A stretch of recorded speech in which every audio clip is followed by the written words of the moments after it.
right. Have a nice day හැමෝටම. අද අපි කියලා දෙන්න යන්නේ අපේ ඉංග්‍රීසි පාඩමෙන් primary helping verbs. එහෙම නැත්නම් අපි කතා කරන මූලික උපකාරක ක්‍රියාපද. භාෂාව තුළ නිතරම හම්බෙන අවස්ථාවක් මෙයා. කවුද? be කියන ක්‍රියාපදේ. දැන් be කියන ක්‍රියාපදේ ඉංග්‍රීසි භාෂාවේ tenses 8ක යෙදෙනවා.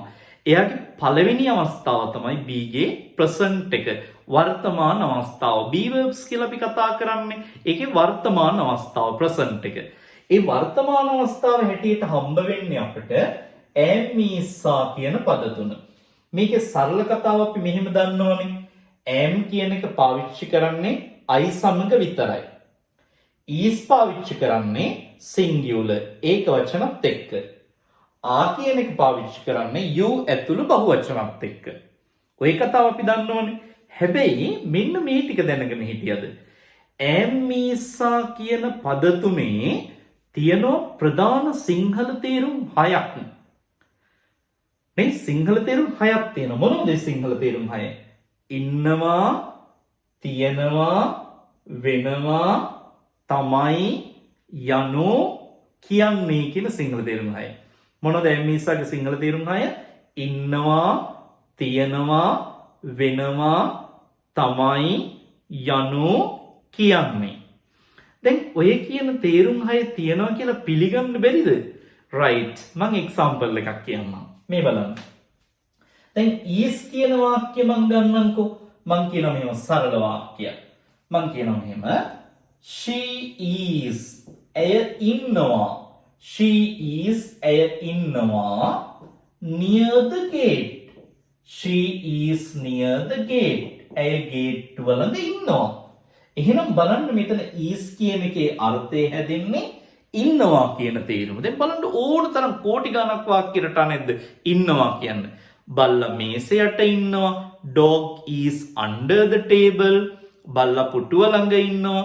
dog is near the table. මම කාමරයේ ඇතුලේ ඉන්නවා. එහෙම නැත්නම් I am in the room. ඇය කාමරයේ ඇතුලේ ඉන්නවා. she is in the room. නේ අන්න බලන්න එහෙනම් is දැන් මෙතන is කියන එක අපි ගත්තේ නේ am is වල ඉන්නවා කියන තේරුම අපිට නිර්මාණය කරගන්න පුළුවන් නේ දැන් අම්මා කුස්සිය ඇතුලේ ඉන්නවා. mother is in the kitchen. mother is in the kitchen. අම්මා කුස්සිය ඇතුලේ ඉන්නවා. අන්න බලන්න ඉන්නවා කියන අදහස. දැන් තියනවා කියන අදහස දැන් මේ බලන්න මම කියනවා සරල වාක්‍යයක්. book is පොත තියනවා. book is in the bag. book is in the bag. දැන් පොත තියෙන්නේ කොහෙද? බෑගේ ඇතුලේ. එහෙනම් මෙතන is ගේ ඉන්නවා කියලා තිබ්බට මෙතන is ගේ අර්ථය තියෙනවා. දැන් අපි කියනවා මෙතන වාක්‍ය book is in the bag. පොත බෑග් එක ඇතුලේ තියෙනවා. book is in the bag. පොත බෑග් එක ඇතුලේ තියෙනවා. අපි සාමාන්‍ය මේක අපි things දේවල් වලට තමයි අපි මෙතන තියෙනවා කියන අර්ථය පාවිච්චි කරන්නේ. නේ? දැන් අපි කියනවා බහුවචනෙන් ගත්තොත් ආ කියන එක නේ? දැන් ඔන්න මම කියනවා books are in the bag. books are in the bag. නේ? පොත් බෑග් එක ඇතුලේ තියෙනවා. ඒතර අද මම තියෙනවා කියන අදහස නම් අපි එච්චර පාවිච්චි කරන්නේ නෑ. මම කියලා කියන්නේ එතන දැන් සාමාන්‍ය දෙයකට නෙමෙයි නේද පුද්ගලයෙක් කියන අදහසින්. ඒ නිසා අපි ඒකට තියෙනවා කියන අදහස පාවිච්චි කරන්න යන්නේ නෑ. right. දැන් මේ බලන්න වෙනවා. දැන් අපි කියනවා මෙහෙම ඒක වැදගත් වෙනවා. කොහොමද කියන්නේ? it is important. it is important. it is important. it is important කියලා කියන්නේ ඒක වැදගත් වෙනවා. ඒක ප්‍රශ්නයක් වෙනවා. it is a problem. it is a problem. මේක ප්‍රශ්නයක් වෙනවා. නේ? දැන් මම මේකේ අදහස මොකද්ද? I am the monitor. I am the monitor. මම පන්ති නායකයා වෙනවා. ඒ කියන්නේ මං එහෙම කෙනෙක් වෙනවා කියන අදහස. I am the president.